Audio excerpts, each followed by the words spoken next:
Yeah, wait till 5 minutes before start. Yeah,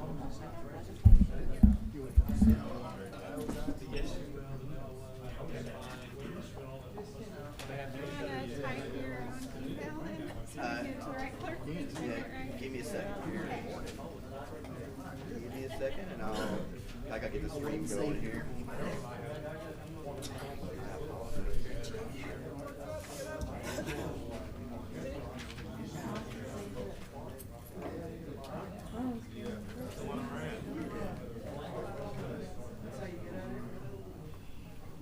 We just streamed it this morning.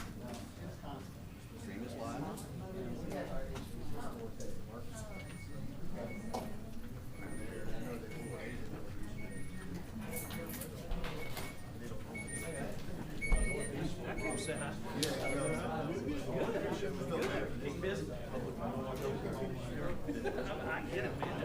It works.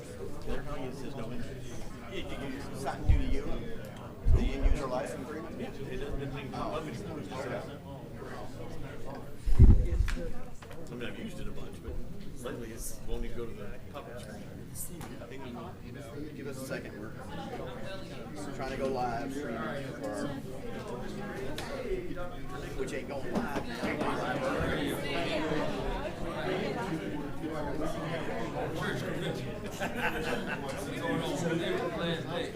Oh, yeah, feels like an eternity after that. It's my chair. Oh, you gotta be kidding. I love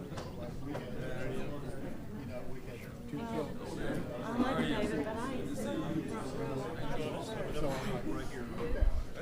Good. I see. Well, that's his problem. No, she's here. Should be. I'm trying to get the live stream up. Yes.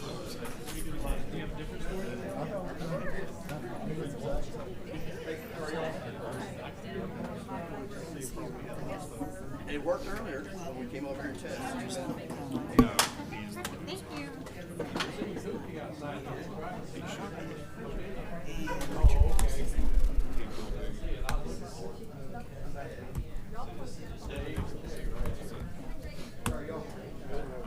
Thank you, sir.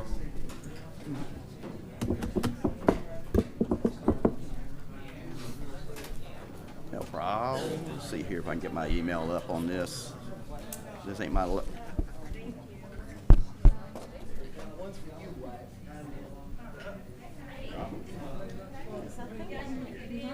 What's up?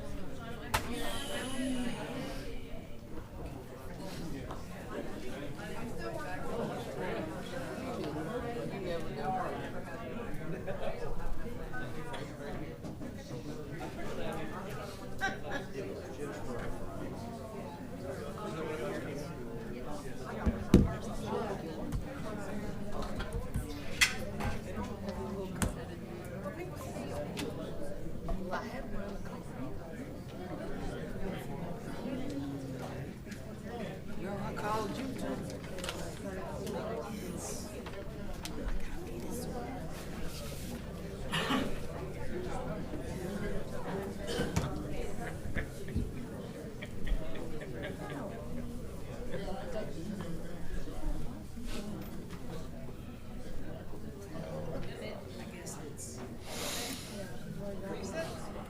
Hey, I'm at city council then.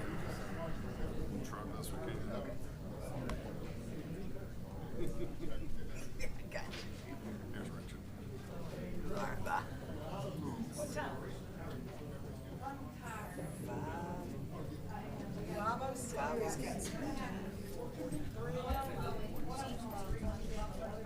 Ain't that something? What you want?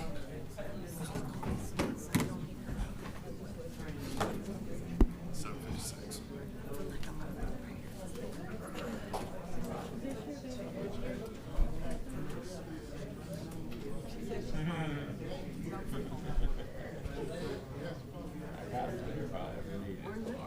Shirt come from? There's Kevin. There's Kevin.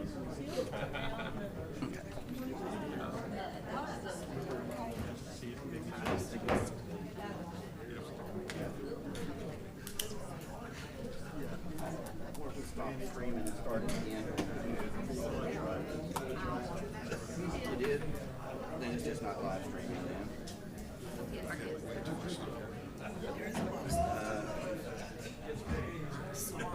We got instructions on how to fix it, but I don't know the time to do, you know, the key and all that.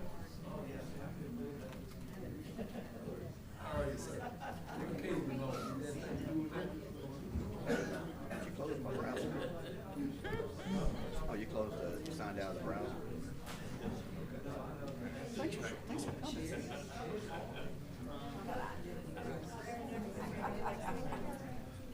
We got identity crisis coming straight as live. Just a touch screen. So when you go to touch anything else, it's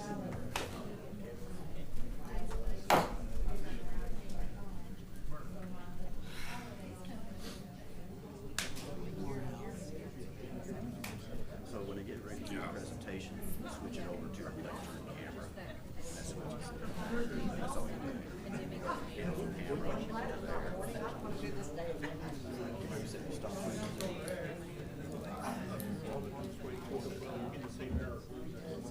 It's the key. Him and I were just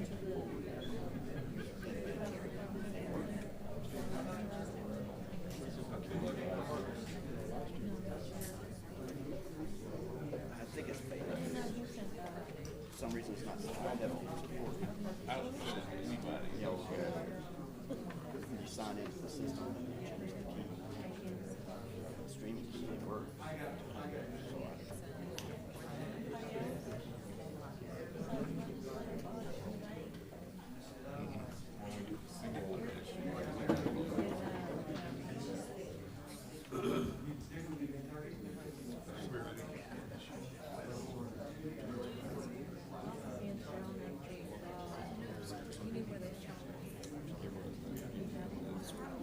So Was it up last time?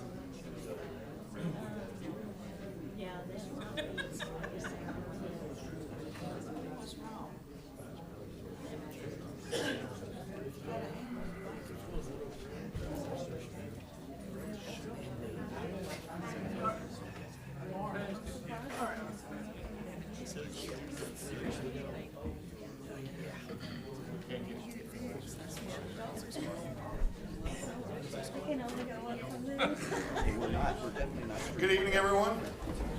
We will go ahead and get started. Councilmember Ray, if you would lead us.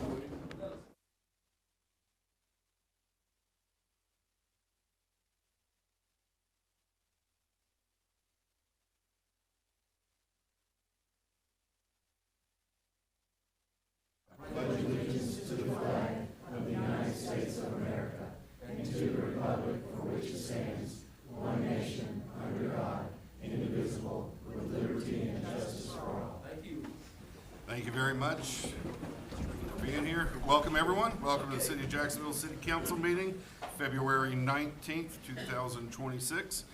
Roll call, please. Councilmember Deets. Here. Rupel. McCleary. McCoy. Ray. LeBron. Here. Moss. Here. Twitty. Here. Kinman. Mims. Here. Mr. Mayor. Yes, ma'am. One absent, sir. Okay, thank you very much. We are good to continue. Before you, you have your minutes from the February 5th meeting. Be familiarizing yourself with those from last time and for a vote at the next meeting. But at this time, entertain a motion to approve the minutes from the January 8th meeting. We have a motion and a second. All in favor of approving those minutes, let it be known by saying aye. Aye. Any opposed by nay? All right, thank you. You've got before you the consent agenda as presented. So move the consent agenda in its entirety. All right, have a motion to approve the consent agenda. Is there a second? Second. Okay, multiple seconds. All in favor of approval of the consent agenda, let it be known by saying aye. Aye. Any opposed by nay? All right, thank you. Moving on now, we're water report this year, the 2025 annual report for the water department by Superintendent Jake Short. Jake, come on up. The mic, the floor is yours.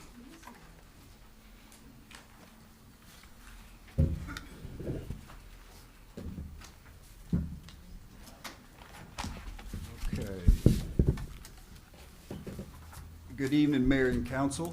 It is a pleasure to come before you this evening to present the annual report for the Waterworks for 2025. Before I jump into it, I'd be remiss if I did not recognize Council Member Kinman. She also serves as chair of our commission, so I want to recognize her and thank her for her service in that capacity. Jumping right into it.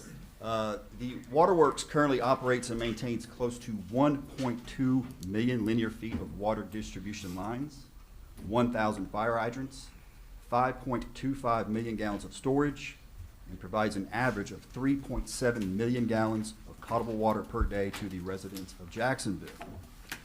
Jacksonville Waterworks not only provides reliable water service to a population of over 29,000 people in the Jacksonville area, but we also deliver water to Little Rock Air Force Base and 3 other wholesale customers. The projects completed in 2025 include the installation of 6,472 linear feet of pipe, 8 additional fire hydrants, and 25 valves. At the end of 2025, we had 18,811 water meters in the water distribution system, which includes 119 new water services.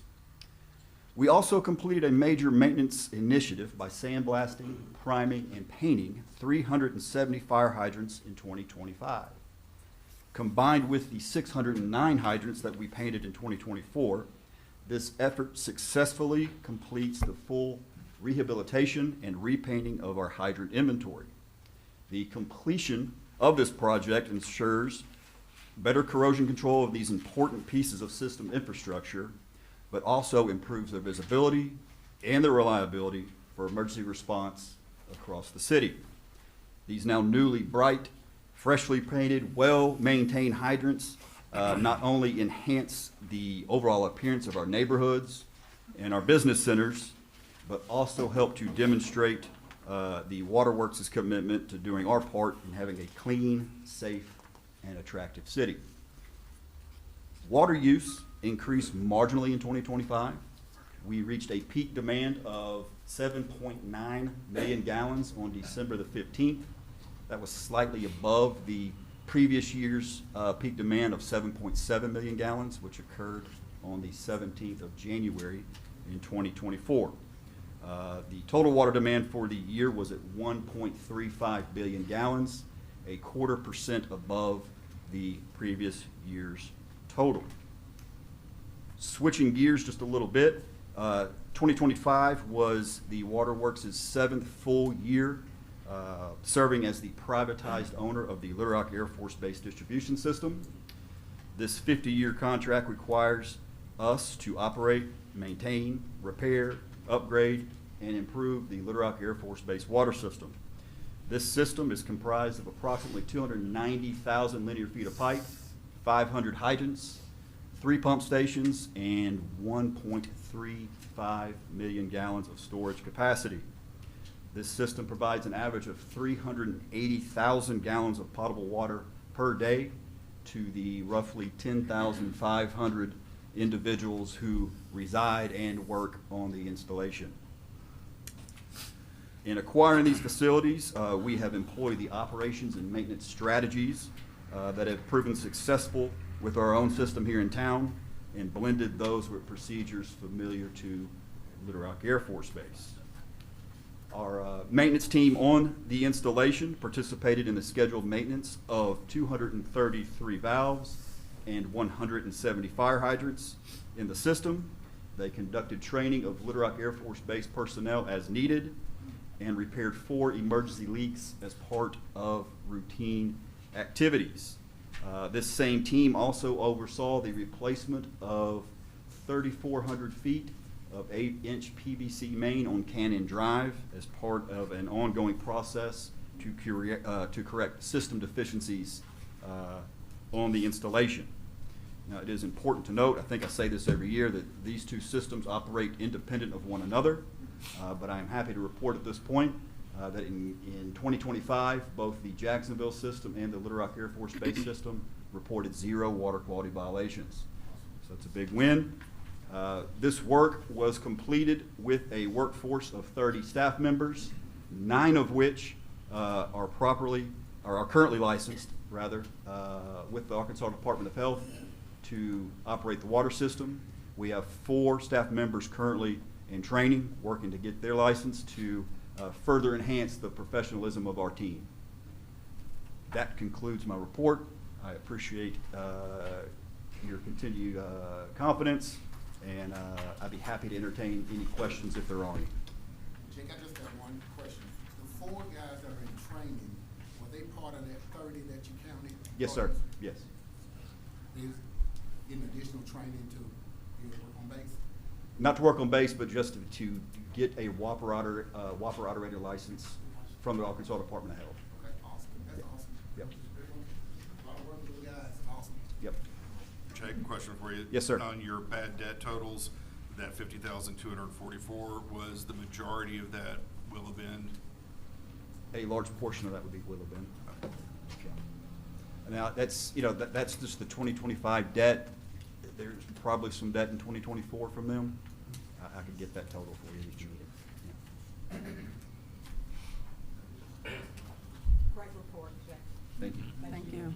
Thank you. Any other questions? If not, thank you. Thank y'all.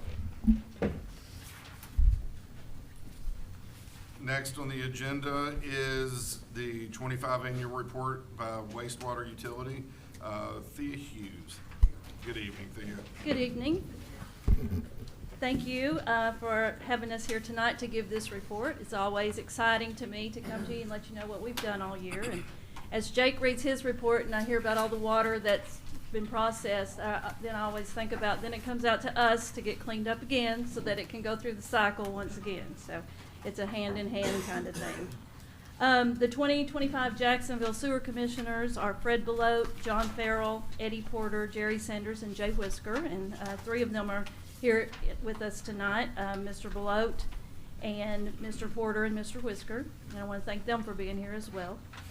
Sanders is here. Hey, Jerry came in. Jerry's Oh, Jerry He- too, Yep, good he deal. snuck in behind you. Snuck in on me.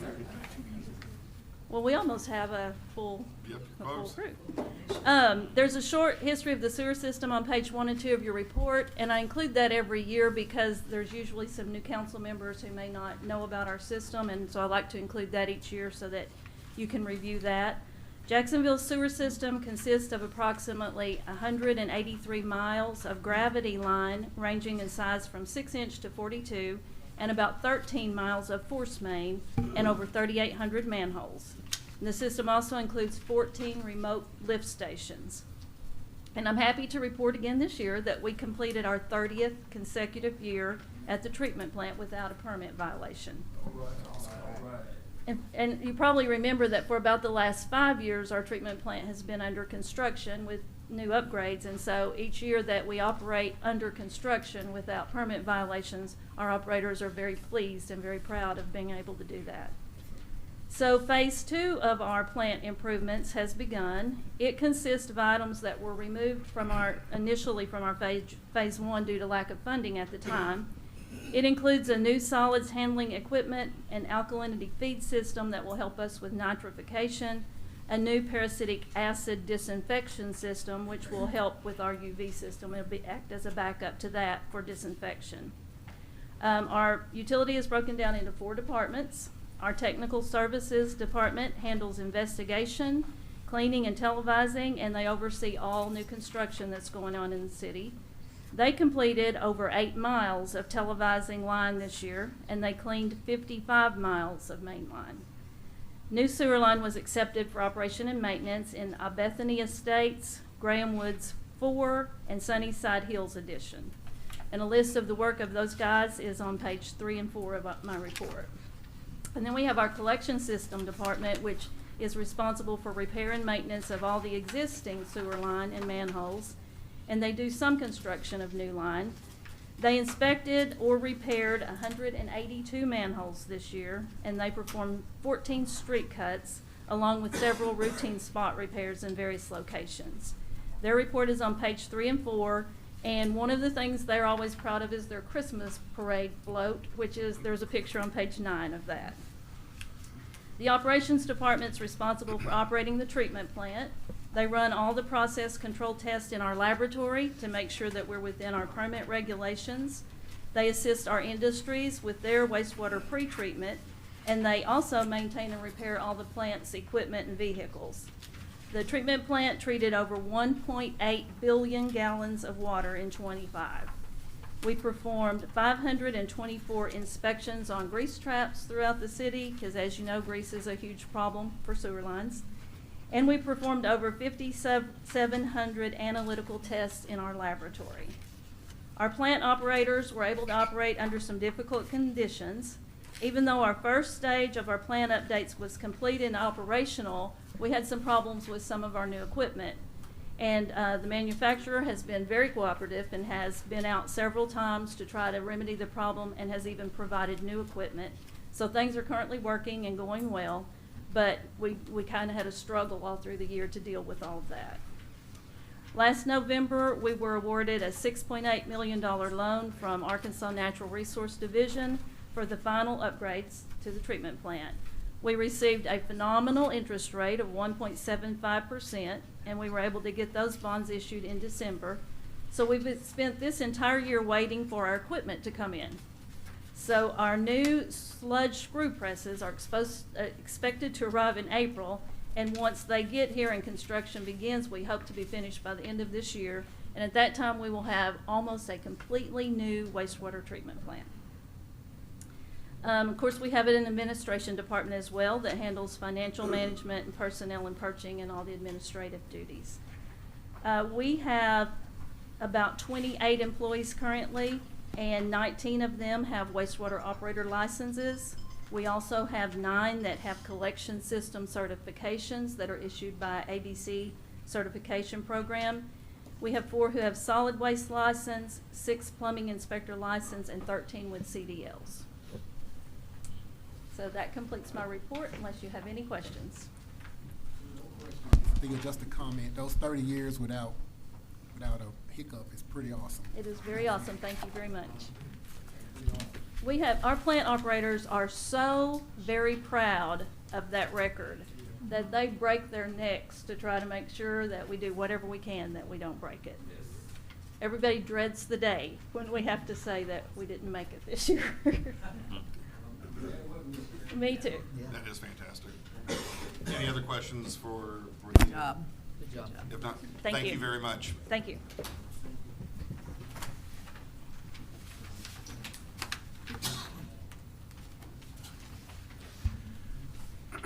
Next on the agenda is ordinance 1808, reclassifying 1315 Lemac Drive from R7 to R8. Entertain a motion to place ordinance 1808 on first reading. We have a motion and a second. Roll call, please. Councilmember Deeds. McCleary. McCoy. Ray. LeBron. Moss. Aye. Whitty. Aye. Kinman. Mims. Aye.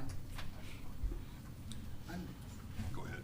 An ordinance reclassifying property in the city of Jacksonville, Arkansas, 1315 Lemac Drive, amending ordinances 213 and 238, and the land use map of the city of Jacksonville, Arkansas, and for other purposes. All right. Questions, comments, discussion, anything on this? One question, what's the difference between, Kevin, make sure your mic on.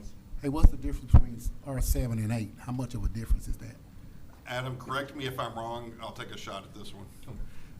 R7 is manufactured housing, so mobile homes and so forth. R8 is campers, trailers. Is that accurate? Right, yeah. The R7, it's a mobile home park. So we have another zoning that's mobile home subdivision, but this is mobile home park versus an RV park. Is what he is. He wants to do away with the FEMA trailers, trailers, and go try his hand in an RV park. Okay, That's it. thank you, Adam. Sure. Any questions, comments? If not, entertain a motion to approve ordinance 1808 on first reading and suspend the rules in place on second reading. Second. Motion and multiple seconds. Roll call, please. Councilmember Deeds. McCleary. McCoy. Ray. LeBron. Aye. Moss. Aye. Whitty. Aye. Kennedy. Aye. Mims. Aye. All right, entertain a motion to approve ordinance 1808 on second reading and suspend the rules in place on third and final reading. Second. Motion and second. Roll call, please. Councilmember Deets. Aye. Cleary. McCoy. Aye. Ray. LeBron. Aye. Moss. Aye. Whitty. Aye. Kinman. Aye. Mims. Aye. All right, entertain a motion to approve and adopt ordinance 1808 on this date. Second. Motion in multiple seconds. Roll call, please. Councilmember Deets. Aye. Cleary. McCoy. Aye. Ray. LeBron. Aye. Moss. Aye. Whitty. Aye. Kinman. Aye. Mims. Aye. All right, thank you very much. Ordinance 1808 is therefore enacted.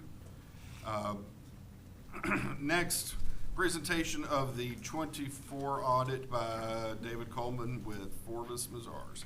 Mr. Coleman, if you would like to come up. All right. And Laura Colley, our finance director. Hi. I'll just very quickly wanted to point out your Assistant Finance Director, Brandy O'Brien, is also here tonight. So if you have any issues with the day-to-day operation of finance, she's your girl. This is going to be David Coleman with Forbes Mazars to discuss the 2024 audit, as well as Becca. All right. Good evening, everyone. How are we doing? All right. I should have a PowerPoint that was just loaded. Can you all see that in your screen? No. Not yet. Okay. I can see it here. You can see it now? Okay. All right. We'll work with this. So, again, my name is David Coleman. I'm an audit partner for Forbes Mazars in Little Rock. We audit a lot of cities around the state of Arkansas, and you happen to be one of them. So I am going to discuss a few financial highlights for you, kind of our audit scope and results, and then entertain any questions you have. So as far as financial results go, the governmental activities, so in your government-wide financial statements, on page 21 of the audit report, has your governmental activities. You'll see total assets and deferred outflows in the governmental activities. It was $92 million. That was an increase of a couple million from the prior year, or $5 million in the prior year. Total liabilities and deferred inflows of resources was $32.9 million, which was a decrease of 2.4. So all that to say, your assets went up a little bit and your liabilities went down a little bit on your government, your total consolidated financial statements. Hey, David. Yes. Will you place this in presentation mode, please? That's what some are asking for. Okay. Bottom. You use the bottom right next to that Zoom. That'll Zoom, put it in presentation mode for you. Go one more. All right. Sorry about that. Thank you. All right. We'll get down to it. Okay, as far as the general fund is the operating fund of the city. So it's on page 24 of the audit report. So what we like to look at on that is your unassigned fund balance. So your unassigned fund balance in your general fund doesn't mean that you can use it for whatever you want, but it is at your discretion, which means there's no restrictions in how you spend that other than state law or city law or city ordinances. So your ending unassigned fund balance was $8.2 million at year end. So what we like to do is we like to compare that to your total budgeted expenditures for the year. So in theory, you use your unassigned fund balance to pay for your expenditures in the general fund. And so a standard percentage on that is roughly 20%. So that represents a couple months worth of reserves in your general fund. The city of Jacksonville ended the year at 31.1%. So it's above the 20% kind of standard, which means that you're spending the money in the general fund like you anticipated doing so. Your current year change in unassigned fund balance, it went down $677,000. As you can see in here, there's a graph in here that kind of shows spend down in your general fund. So You don't want to keep a significant reserve in there. You want to spend it as you get it in. So this graph shows that you are spending the money, but you have 31% left in your reserves for future expenses.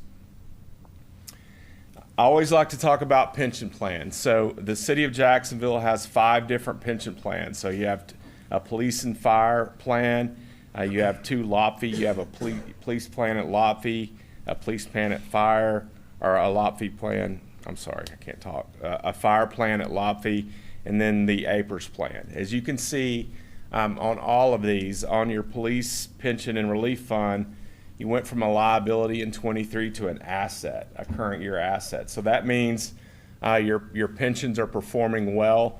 All of the pension liabilities decreased year over year. So you got to achieve that market, the market uptick, and you're seeing it in your pension liability results. So they are being managed appropriately, and you can see that liability decreasing. Your OPEB plan. So your OPEB plan is, this represents a liability that represents health insurance that you provide your retirees before they hit Medicare age, Medicaid age. So that represents $712,000. Again, it went from $1.2 million down to $712,000 at year end. I always like to talk about those. Pension and OPEB plans we get those calculations from actuaries. So actuaries do studies on the plan itself, your retirees, your current employee base. They spit out these numbers. We do look at them a little bit and do some audit work on them, but those numbers do come from your actuaries that you do hire. So as far as audit scope and results, so a couple things on here. We did issue an unmodified clean opinion. That means that you did receive a clean opinion on your financial statements. So as they are currently stated, in our opinion, they are appropriate. So I will add that the City of Jacksonville does send the financial statements off to the Government Finance Officers Association every year, the GFOA. So it is a group of like-minded finance directors, and it is a grading system. So they will send the ACFR to an independent person who's capable of reviewing those. You did receive the award last year for excellence in financial reporting. We did get the report issued, and it was sent off to GFOA again this year. We do think that it does meet the standards to get the GFOA award again this year.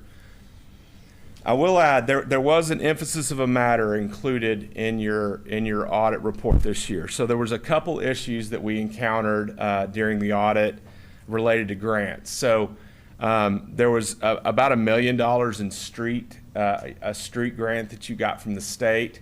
What happened on that is back in 23, you were doing the work, paying the bills to the contractors. The invoice to the state was not appropriately accrued at year end.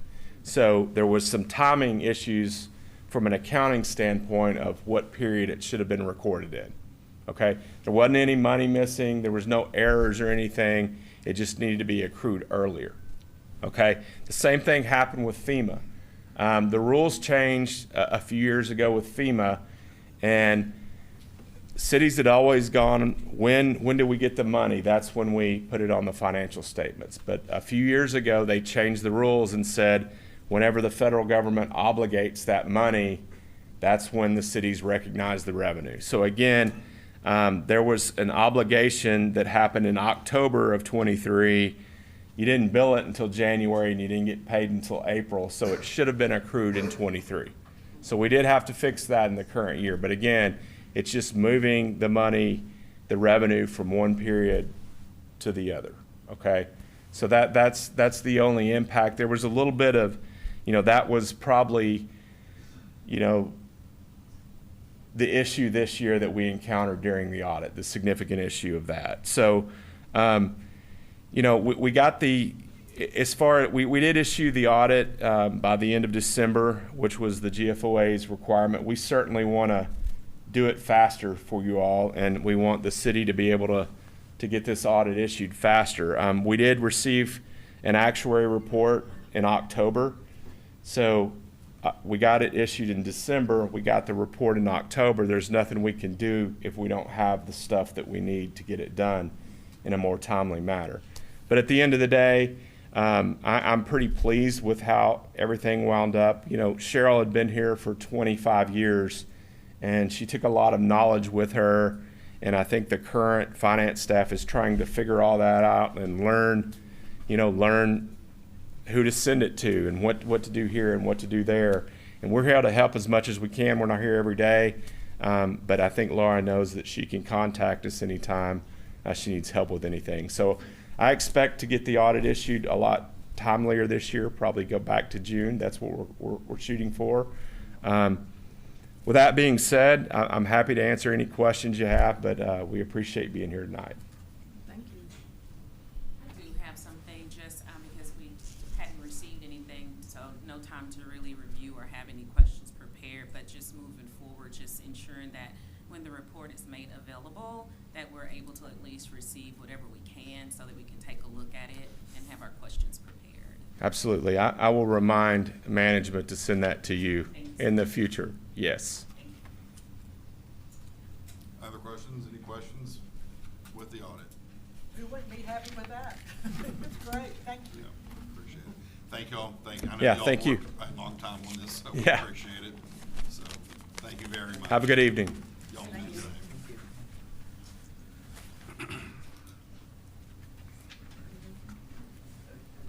All right, next on the agenda is ordinance 1809, condemning structures and real property within the city.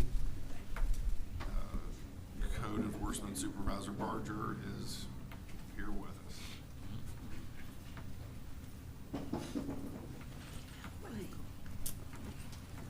us. Good afternoon. We are looking to have 3 properties condemned at this time. It's one is a shopping center, 213 to 217 Marshall. It is being maintained by Fishnet Ministries. We have not had a response on any of the notices mailed. The exterior has some minor defects. The interior, you can see through the window, has some major defects, ongoing water issues. It appears mold, mildew, standing water inside of it. So we're requesting that one to be condemned. I do have pictures with me in a file I could pass around. We also have 2112 Chapel Hill Road. This property was a mobile home. The owners were in the middle of demolishing it and have stopped. So there's a big pile of rubble and half of a mobile home still standing. This has been an ongoing issue for several months. We have no more contact with the property owner. They're not responding to any of our notices. And then the final one is 118 Burroughs. The Trotter family is here tonight. They were here last time as well. This home burned last year, and there's been no progress, no communication up until last council meeting when we actually made contact with them. And they've attempted to clean up some of the front of the yard, but we haven't had any more progress other than that at this time. Are you saying they attempted since the last council meeting? Yes, they have removed some of the debris from the front yard. Thank you. Do we need more time? Can we hear from Mr. Trotter? You guys can come up. Go ahead.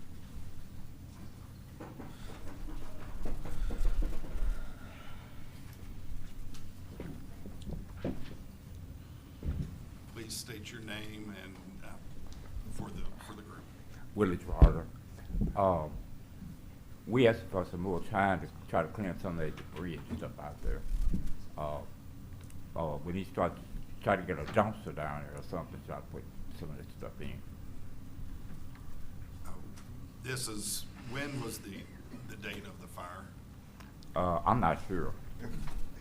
It was 4 months ago, 4 or 5 months ago. The fire, I believe, was in May, and we initially tagged it in August, I believe. So 6 months ago, we tagged the property for a report of progress or a plan of action. So it's been 6 months since we've attempted contact for any kind of resolution.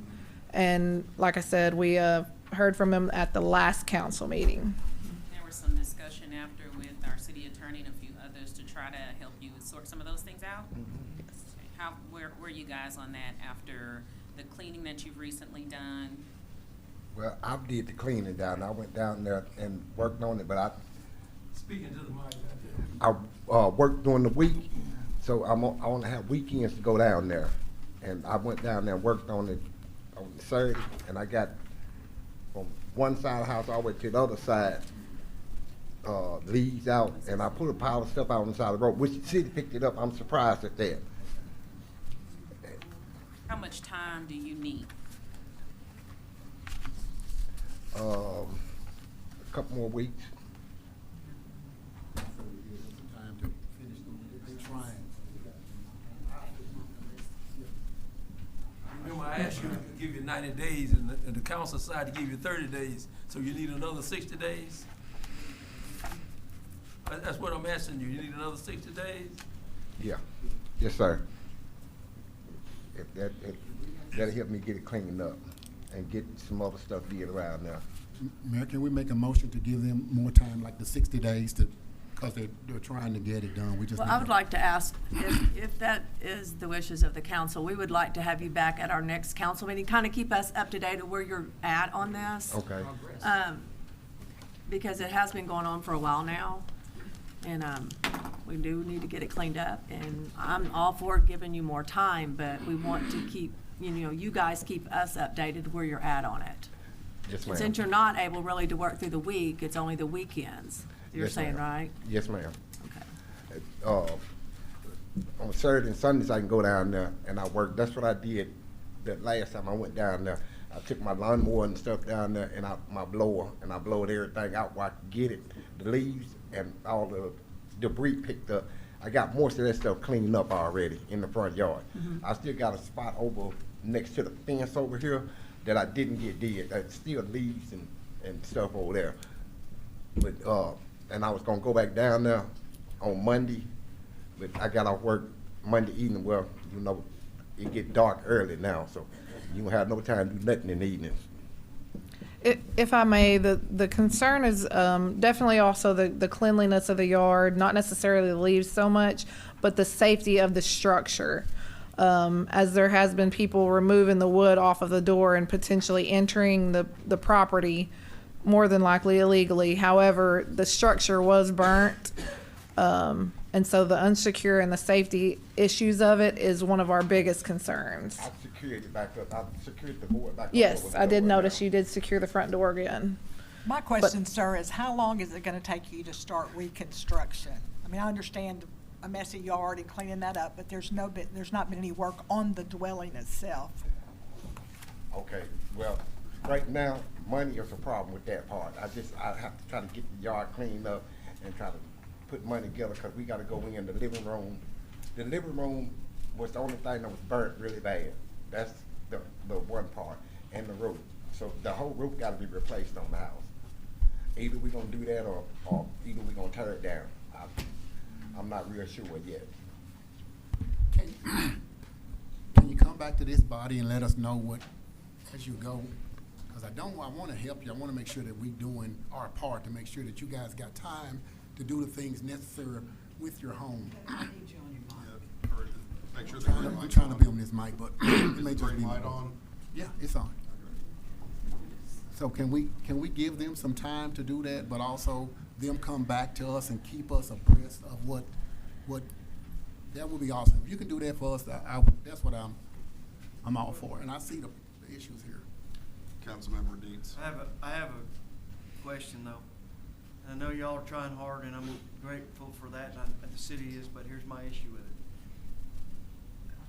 The property is gonna have to be probated soon to get in your name.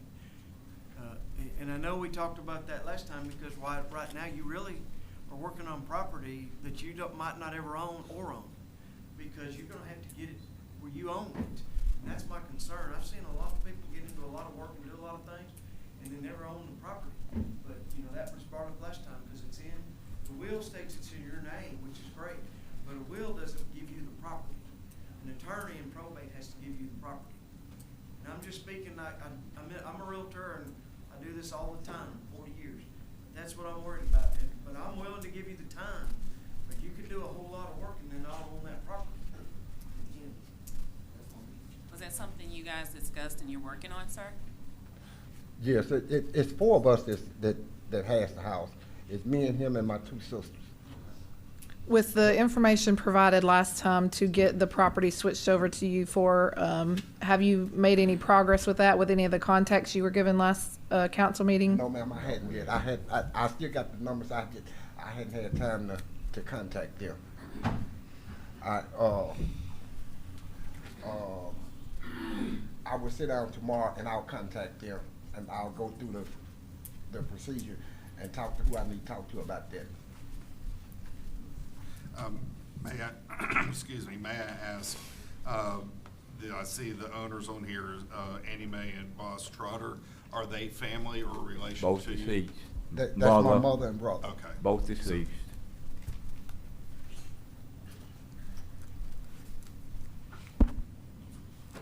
All right, it seems as if I think the consensus of the council, which will be voted upon, is to extend, which is 60 days? Yes.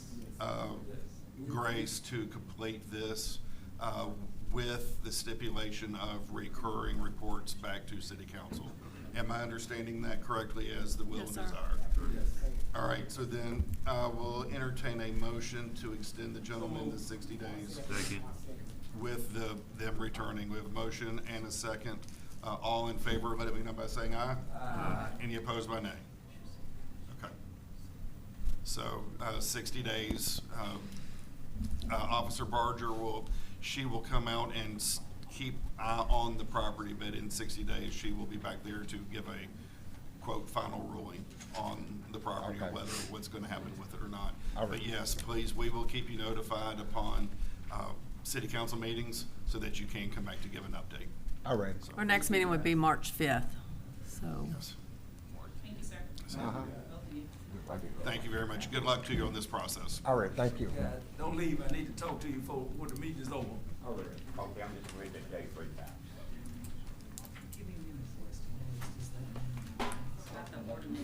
So, yes, now we're actually still on this ordinance, so yes, this would amend ordinance 1809, so we can still vote on 1809, removing 118 boroughs for, I'm about to do that. So with that being said, we would need a motion and a second to remove 118 Burroughs Road from this ordinance.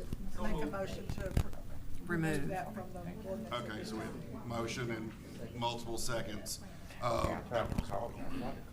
Roll call, please. Councilmember Deets. McCleary. McCoy. Ray. LeBron. Aye. Moss. Aye. Liddy. Aye. Kinman. Aye. Mims. Aye. All right, with that, we have, excuse me, that is passed, so 118 Burroughs is now removed from ordinance 1809. So now, moving forward, entertain a motion to place ordinance 1809 on first reading. So move. All right, motion and second, roll call, please. Councilmember Deets. McCleary. McCoy. Ray. LeBron. Aye. Moss. Aye. Liddy. Aye. Kinman. Mims. Aye.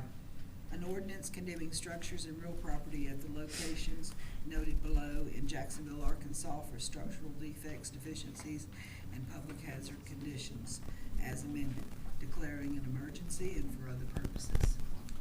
All right, we have had this where you've heard the other two properties, the Marshall Road property and the Chapel Hill Road property, and the removal of 118 Burroughs. Any other questions on this or discussion time?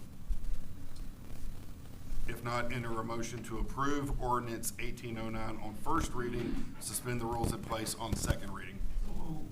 Second. Motion and second. Roll call, please. Councilmember Deets. Aye. McCleary. McCoy. Aye. Ray. Aye. LeBron. Aye. Moss. Aye. Liddy. Aye. Kinman. Mims. Aye. All right, entertain a motion to approve ordinance 1809 on second reading and suspend the rules in place on third and final reading. Motion and second. Roll call, please. Councilmember Deets. Aye. McCleary. McCoy. Aye. Ray. LeBron. Aye. Moss. Aye. Twitty. Aye. Inman. Mims. Aye.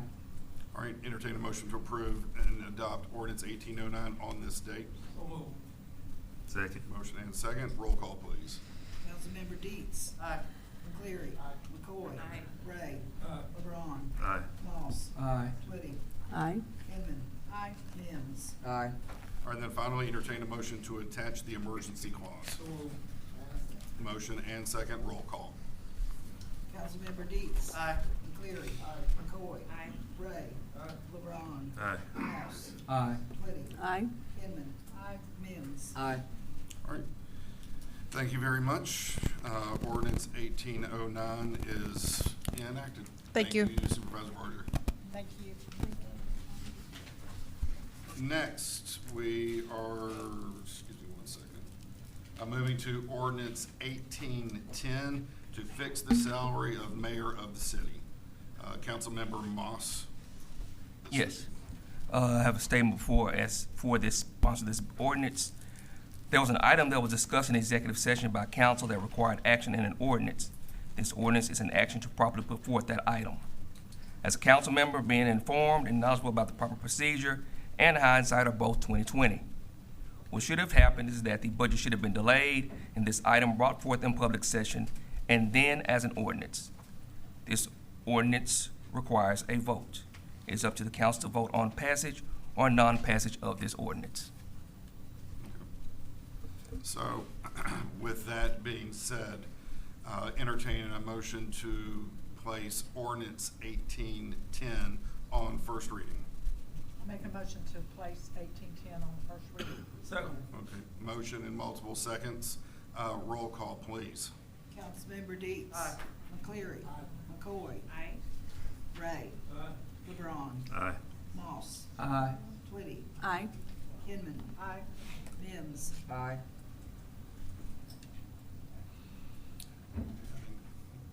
Oh, I'm sorry. It's all right. An ordinance to fix the salary of the mayor of the city of Jacksonville, Arkansas, and for other purposes. Okay, discussion, questions, comments. Yes. So for the clarity, this matter was not unanimously agreed upon by council. I want to begin by clarifying my position. I am not opposed to competitive compensation. I believe leadership roles should be compensated appropriately and responsibly. However, my concern has always been about process, proportionality, and equity. Any adjustment to compensation should be adopted through proper ordinance and discussed transparently in public session. Additionally, we currently have approximately 113 city employees identified as underpaid. If we are going to allocate additional funds toward compensation, I believe it should be done through a structured incremental plan that considers the broader workforce, not isolated adjustments. When reviewing the recent allocation of $29,000 across 13 individuals with $15,000 directed to one position, it raises questions about prioritization.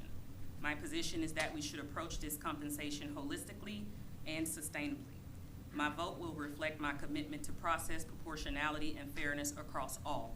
I am willing to support a structured compensation plan that addresses the broader workforce, but I cannot support isolated adjustments without a comprehensive framework. And lastly, in this ordinance, it mentions the $115,984, which does not match what's in the actual payroll. That actually comes out to $124,887.36. I believe those are perquisites. That includes an additional $8,900 that will probably need to be in the ordinance for council approval. And what is that even for? So maybe that's the director of finance, I'm not sure, but that's an additional $8,900 annually that's included on top of this. Where's Laura? You can go and come up, but I will address that. That figure there, that number is not on top of this. That is a separate, that is part of the perks package of this position. And that is the auto allowance and retirement and so forth. All that comes out on that stuff. The pay increase that was mentioned in that meeting, in which you actually did support in there. No, I did not. That is Actually, an the whole reason untruth. for bringing, actually, that's not true, No. but I'm not going to argue with you here. But this was all brought up because the engineer makes more than you, correct? That's the reason that it was. But what I'm saying is, but it was. I didn't support that. I actually talked about the mid-salaries, and we actually had a packet that was prepared for us that provided that. We never voted in that session, and we never went around the table and asked who said yes or no. That did not happen. It was also asked in there, Was there anybody against this, or did everybody agree? Nobody said they agreed. Why didn't you say something? Because at that time, I did not know everything I needed to know. So I went back to attorneys, I went to the legislative auditors, I went to find out enough information so that I would know what needed to happen. That I actually didn't think that there would ever be an increase without an actual ordinance, because that's what I was told by other leadership, to wait it out to see. Back to your original question, though, there was no other increase or adjustment offered with There are 13 this. people No, that are increased. let me finish. No. You asked about, you were saying that my salary was going to $129,000. Not 29, 124,800. Or 124,800. Your payroll, right? What's that? Your payroll is My- $4,803.30. My salary was asked to increase $15,000 for the salary, and that is the discussion of what has been had. Yes, that's what we're discussing, but what I'm saying to you is, there is an additional $8,900, and it's not that it's you in the role, it's just the role in general. And any of those compensations are still to be approved. Whether we approve it or not, I'm still saying that. Those were already approved. That's been pre-approved. Is there an ordinance to support that? Yes, there will be Okay, ordinance so I haven't from seen an previous ordinance back, that because supported that. the mayors, it's going back to previous mayors, it's not So just it doesn't mine. need to be approved with you in office as well? That I do not know, but it was already set when I That's the came way into I was told office. it needed to be, and it's this is not personal, it's just us doing things the right way. But, yeah, but what I have been accused of. I haven't accused you. Oh, I know, no, I'm not saying that. I am- Because of you, he's been. Yeah, I've been publicly, let me speak, please. Point of order, point of order. I have been publicly accused of giving myself a raise, of taking money from the city, which is absolutely not true. I did not give myself a raise after the discussion that was had in that room that day. And I don't think there's anybody here who would say that I came in and asked for this, that I suggested this, that I had any part to do with this. I don't know what you had a part, I only know of one council I know, member but- coming in there saying that she had a problem with you, the That you're is, making. and then that was where the I don't discussion know. happened I from have that nothing to do point. with that part. But what I'm saying is, this was not of my doings. I did No, not you didn't ask come for here and this. ask for that. No, you are correct. I did not. But, Mr. Feldman, I just wanted to point that out to you, and I did it in writing. I did not ask for this. This was not my doings. What? There was no public disclosure. But I am saying, I did not request it. I did not ask it. No, that is, you are assuming. You are making assumptions. Mr. Mayor, can we Mr. move Chair. forward? I'm not going to have this We're not discussion gonna argue anymore. with the paper. But I do not like having my character questioned when I did not do this, and I will state. That is fine, and I don't think you've been at the paper for 20 years. So, the decision that was made has been recognized as an error, and they are trying to straighten this out now. And that is why we are here. That is what they are doing. The same But- way that Ms. McCoy did a FOIA violation, Yes. okay, then she sends everything to the tabloid that we have call a paper here in town. Is the reason that this all is coming out. Mr. Chair, Stop. Mr. Chair, I ask as a council member that we keep this on policy. Keep it on truth. Keep it on policy, and I apologize. Miss- I should not have just spoken out to Mr. Feldman sitting in the Why audience. not? I do apologize for that. Additionally, But I am standing by. I understand, but additionally, I want to be clear No, that when I you're came to the wrong. council and the mayor in an email, I didn't include anyone. I'm not sure, I didn't include the paper at that time. You said I will fix my mistake. I will contact the Correct, newspaper. so let me finish. I just want to be clear Now, since don't we you are. know the thing since- that should have since- been done is you since we come are to the speaking. mayor and say, That's hey, I not think true. we've made a Hold on. mistake. That's I not think true. we've erred. That's not true. No, I you did came not. to the team and I said, the email, if you want to know what was said, FOIA the email. You'll get the same thing. I do a lot of things, but lying isn't one of them. Oh, my I God. sent an email I included everyone, and I shared with you what I learned at winter conference, because I said in a budget session, I sent you that email, and I received a response from a council member that said FOIA violation. That requires action. Once you sent me back the email and replied all and said FOIA violation, that required an action on my end. My action then was to do what was right, because I did violate FOIA in that moment. It was to include the paper on it. I was pushed to do that, but that's not how I started. It was never intended for it to get to that point. But because I received that email with a reply all that said FOIA violation, that put me in a position to have to CC them and reply all and do the right thing. That's what I had to do. Do you know what the definition of executive session is? It's not to actually be do. outside outside of that room. I do. Mr. Chair, Hold on. 2519 Mr. Chair. Hey, cease conversation. Councilmember, Councilmember Executive session, actually. McCleary. It's a Yes, sir. violation. Go ahead, Richard. We need a vote. You can, yes, well, this is the ordinance, this is discussion, and I do want the record to show, because this ordinance, or excuse me, lack of ordinance, that was not, action that was not taken from that after Correct. it was discussed. There have been 4 pay periods since the beginning of the year, and with my salary increase that was given, I have repaid back to the city the difference of that would have been that $15,000 that was added to my salary. So I'm willing to pay mine I back have as well, given just that need back. to total. I do not have it. So depending on what the council does from this point on, if there is an adjustment, if there's not an adjustment, and I am fine either way. I don't want to give the appearance of any kind of impropriety. Like I said, I don't like having my character questioned. I stand tall and proud on that. And so, like I said, I have given that back. It is not. Mr. Mayor, we appreciate that. I hate that you feel like it's you that did this. You did not do anything, and I want everybody in this room to understand that. This man did not do one thing wrong. It was the council's actions. We were not aware of what we should have done. We're here tonight to fix it. Mr. Mayor, I want to tell you personally how much I appreciate you, the work that you've done since you became mayor, the relationship that you have fixed with our airmen, our air base. You're out there every other week. We had 4 years of no contact with them whatsoever, with the city and the airmen and our Little Rock Air Force Base. Thanks to you, we now have a relationship that's been built back. And so for that, I want to say thank you. Yes, sir, can I help you? Okay to, like, ask a question? No, not right now. It's not. We're in the middle of a vote, and there's a motion on the table. So we have to finish this before there can be any discussion time. So, I thought he could ask about the agenda item. so. I just know that we have more than just this to cover. So what about the addition? So 25,000 is covered with council. What about the other 4,000 that shows up in the salary roster?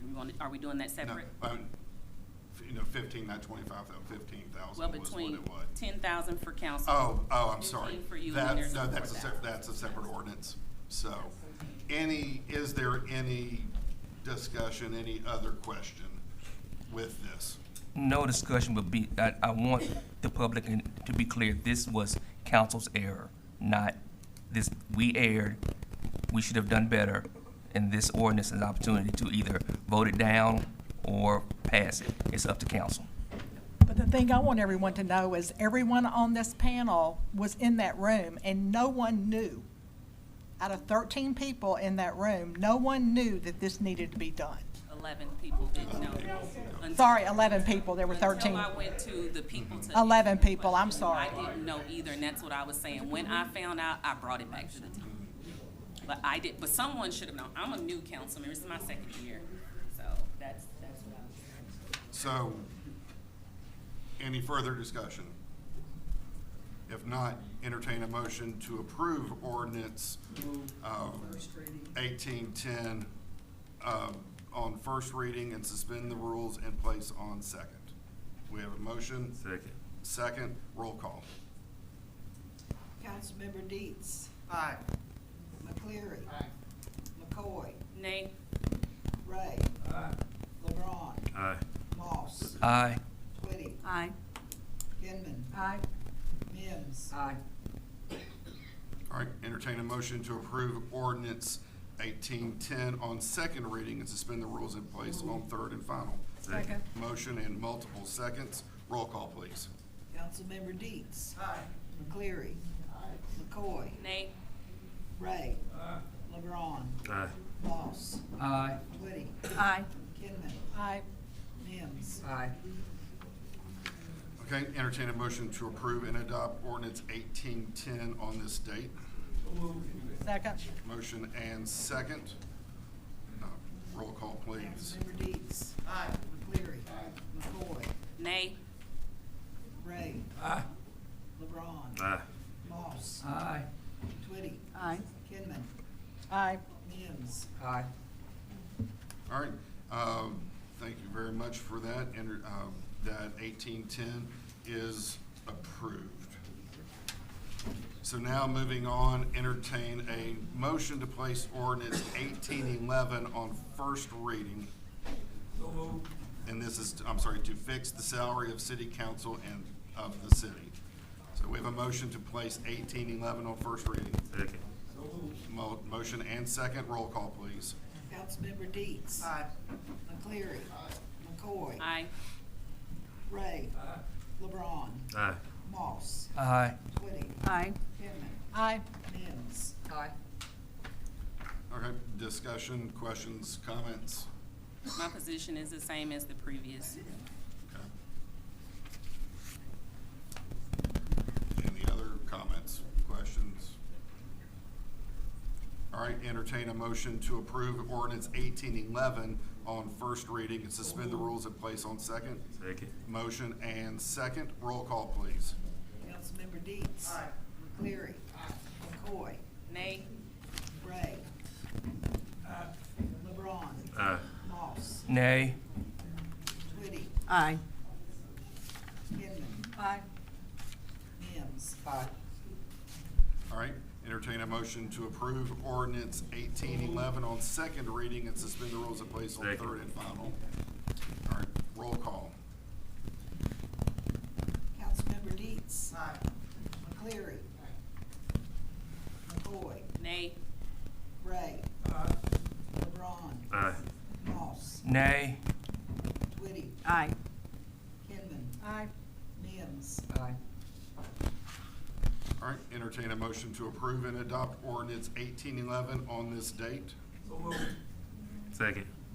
Roll call, please. Councilmember Deets. McCleary. McCoy. Nay. Ray. LeBron. Aye. Moss. Nay. Twitty. Aye. Kinman. Aye. Mims. Aye. All right, ordinance 1811 is therefore enacted. Sorry, I was looking around trying to figure out what the static sound was. All right, that takes care of our ordinances. At this time, we will move into state of the city. I believe y'all all have your, sir, I don't know your name, up in front of Barbara. Did you have a question, or are you good? I did. I mean, I guess what was confusing to me is, obviously I'm not an attorney or anything like that, but I assume all of you guys on the council are experienced. It just doesn't make sense to me, and there's no clarity how a mistake like that was made with the experience that you guys have, or you guys are not privy to the law, you guys might know what your processes are. Do we have an issue with the experience level of the council to allow a situation like this to happen? That's just That is over my head. very fair, very good, very fair question. So, thank you. All right, now, yes. I'd also like to know why I signed the sign-in sheet of these ordinances. I would like to know why the sign-in sheet was not full. I know, I was a little late getting here, but I signed it in front of all y'all, all of you, and that, no one even pulled the sign-in sheet to see if anyone was signed to speak on the ordinance. I'm sorry about that. We would have had public comment or question at the end when we would get into our new business and so forth. If you'd like to say something then, you're welcome to, but yes, ma'am, they have been passed. So, moving to the state. One more thing. One more thing. Councilmember McCoy. I'd also like to remind council that we have formally adopted Robert's Rules of Order as part of our governance procedures. Because we have adopted these rules, we are obligated to follow them consistently.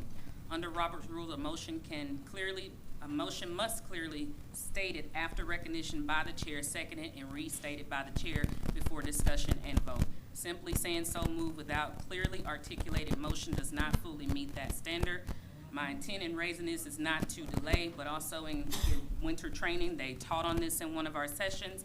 It protects the integrity of our actions. When motions are not properly stated, it creates ambiguity in the record and could expose decisions of this council to challenge based on procedural defects. That's something that they taught in one of our sessions at Municipal League in the Winter Conference. Yes, So, ma'am. But I would say because of the way, the script in which we use for our passage of ordinances, when I'm asking to entertain a motion to approve ordinance, fill in the number on first reading, it's specifically saying which ordinance that it is. So the saying of so move or motion or movement is acceptable because it has fully been stated. It's actually not. Actually, it's not. Actually, proper following procedure. The motion has to be restated properly, and then a second. But it has to be restated if we're going to follow Robert's Rules of Order. Okay. That's what we've done. Then that can be noted, and we will adjust and move forward with it. So now, moving on to state of the city. If you'll give me 1 second as I'm starting to lose my voice.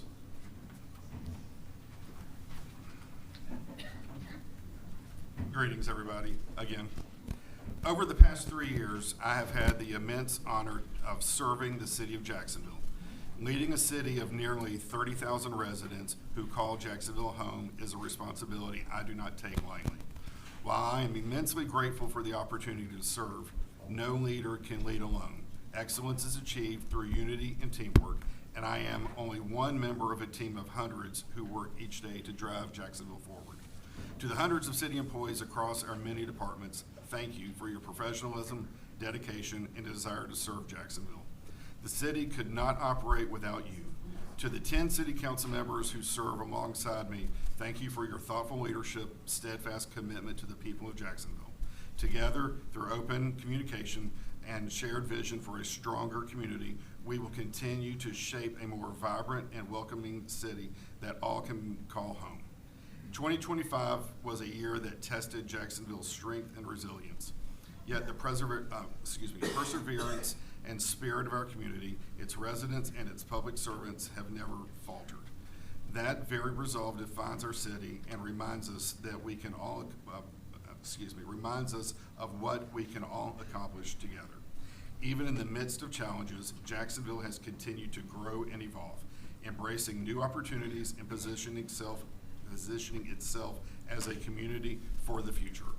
RDOT Job CA 0604, also known as the widening and creation of Interstate 57, remains ahead of schedule. With construction to be complete by December of this year,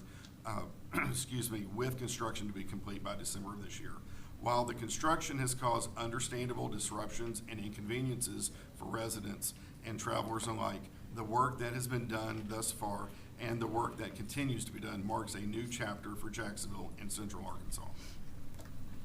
The dedication to improving regional connectivity, enhancing safety, and easing traffic flow from Little Rock to Chicago reflects a long-term investment in the economic vitality and accessibility of our region.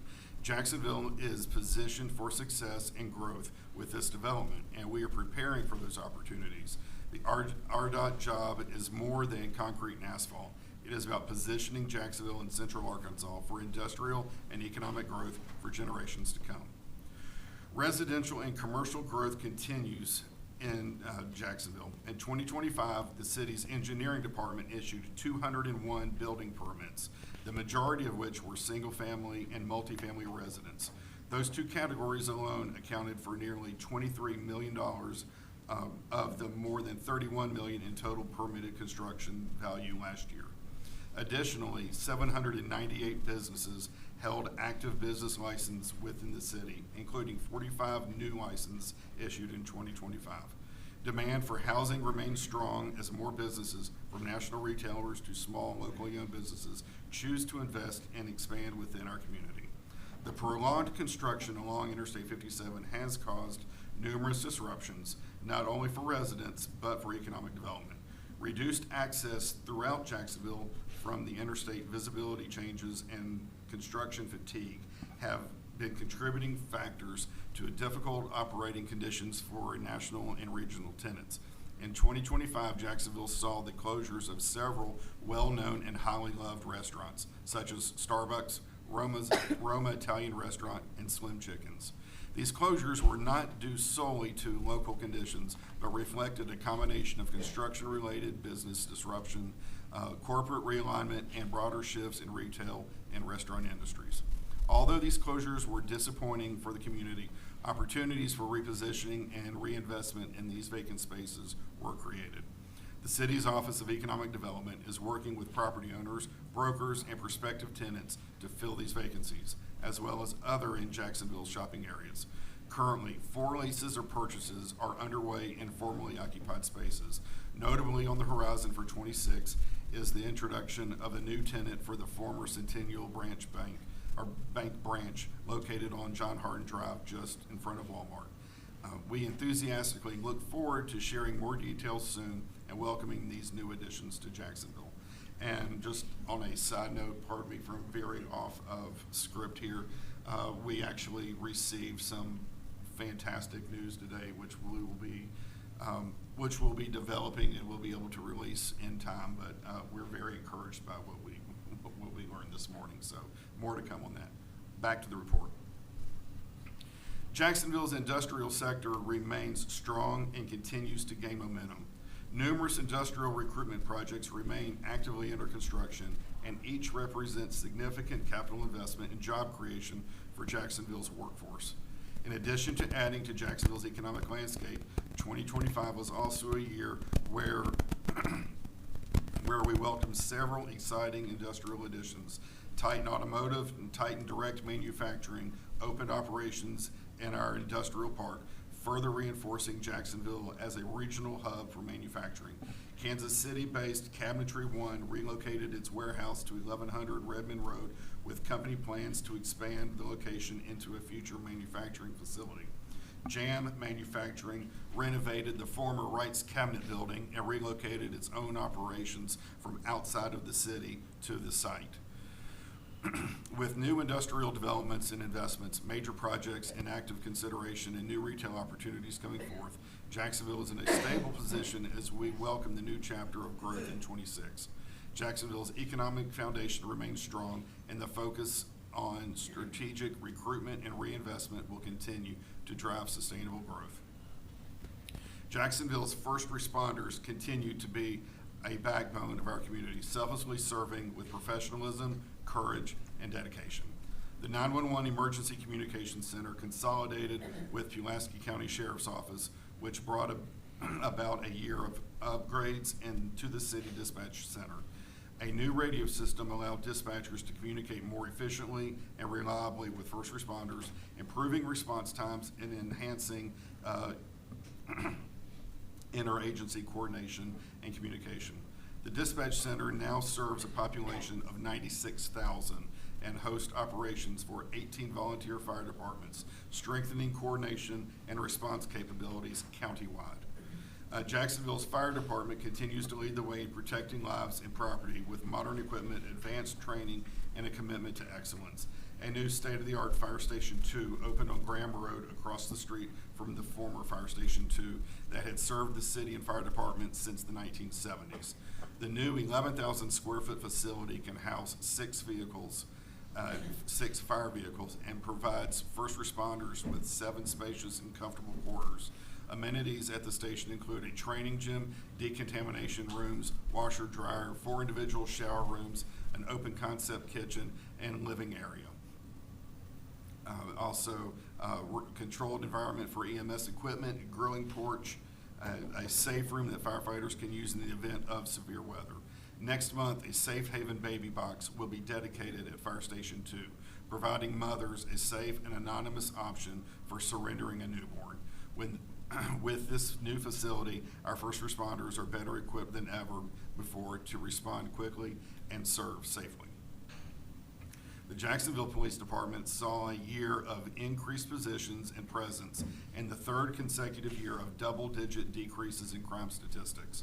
The department averaged 46 active officers on duty, an increase from 37 in 24. In 2025, the Jacksonville Police Department answered a total of 37,558 calls for service, an increase from the 2024's call total of 34,402. These calls include officer-initiated activities such as traffic stops, property checks, critical incidents, suspicious activities, and life-threatening emergencies. An arrest was made in the 2008 homicide of Danik Marie Adams, a cold case that never left the hearts and minds of those who worked tirelessly to solve it. The Adams family received justice after 16 years, 10 months, and 15 days of searching for answers, and the Jacksonville Police Department never once stopped searching for Danik's killer. We are especially appreciative of Detective Cindy Harbour, who returned to the Jacksonville PD from retirement to be an auxiliary officer so she could work on the case. The relentless work done by the detectives and officers ensured that Lavelle DeMario Calvin was held responsible for taking Danik's life on August 15th of 2008. Last summer, Willow Bend Apartments at 300 Marshall Road were condemned by the city of Jacksonville due to unsafe living conditions for tenants and numerous code violations. Through support from the United States Department of Housing and Urban Development and coordination among HUD, Code Enforcement, Community Development, my office, all Willow Bend residents were relocated to safe, stable housing. The closure of Willow Bend Apartments was a long overdue but necessary step to safeguarding the dignity and health of our residents. 2025 was a positive year for Jacksonville Animal Services. Under the leadership of Police Chief Brett Hibbs and Animal Control Supervisor Carrie Henderson, Jacksonville Animal Services saw significant progress in the city's animal welfare efforts. 1,148 animals, 712 dogs, 436 cats were received by the Animal Services in 25. Of those 475 animals, 298 and 177 cats found their forever home through adoption. Although adoption numbers were lower in 24, a substantial increase in placements with animal resources rescues was seen, with 356 animals being transferred to rescue partners. And I believe that should be 25, not 24, I'm sorry. In November, through grants obtained through Banfield Foundation, Best Friends Animal Society, and Jacksonville Friends of the Animals, Jacksonville Animal Services was able to launch a low-cost spay and neuter clinic at the shelter. Since opening, 72 animals belonging to Jacksonville residents have received services, demonstrating immediate community demand. The goal for this clinic is to reduce unwanted litters, improve public health, and promote responsible pet ownership across Jacksonville. Despite staffing shortages and high animal intake, the Jacksonville Animal Shelter maintained an impressive 97% save rate in 2025. The work being done at the animal shelter at Jacksonville Animal Services is more than statistics. It is a testament to the community that values compassion, responsibility, and protecting its animals. Jacksonville's Community Development Office spent 2025 providing utility assistance, home repair, and homelessness assistance for residents. The Jacksonville Warming Center shifted operations from its former site at First Presbyterian Church on West Main Street to its current location at the New Commandment Church of God in Christ on South James Street. When temperatures fall below 30 degrees, Pastor Eddie Miller and the congregation at New Commandment step forward in serving our community without hesitation, providing warmth, safety, and hope to those who need it most. Communication and coordination between the city and New Commandment have been exceptional, from ensuring that the center is fully supplied, during operations to providing timely public updates regarding the center's operation, assisting with delinquent utility bill payments and house repairs, and providing backpacks with basic necessities to our city unsheltered are only the tip of the iceberg of what community development has done for the city of Jacksonville. The work of the Office of Community Development exemplifies how mission-driven the people of Jacksonville are, neighbors helping neighbors in time of need. City's Parks and Recreation Department continues to give back to the community through a wide variety of programs and events. In 2025, long-standing goals became a reality, including free tutoring for scholars in kindergarten through 6th grade at the Martin Street Youth Center and bi-weekly summer arts and crafts programs. The maintenance department ensured the upkeep of more than 21 city lots and 33 parks and facilities. Athletics hosted hundreds of teams of all ages across a variety of sports, encouraging the next generation of athletes to get out and get active and have fun. The Jacksonville Community Center also celebrated the 30th anniversary of its opening with the first pickleball courts in Jacksonville as part of the milestone celebration. I am continually proud of the recognitions that our city departments and employees have received, as they reflect the dedication, professionalism, talent, and integrity of the public servants who represent our city every day. For the 27th consecutive year, the city's finance department was awarded a Certificate of Achievement for Excellence in Financial Reporting from the Governmental Finance Officers Association of the United States and Canada. The department will submit the 25 report in June for the 28th award. Our Parks and Recreation Department continues to astound on the national level. At the USSSA National Convention in November, the department received the USSSA Community Service Award for the Autism Awareness Stock Battle of the Brands, an annual fundraiser for Pathfinder Incorporated that attracts hundreds of athletes from across the country to Jacksonville for 3 days of softball fun, all while raising money for a worthy cause.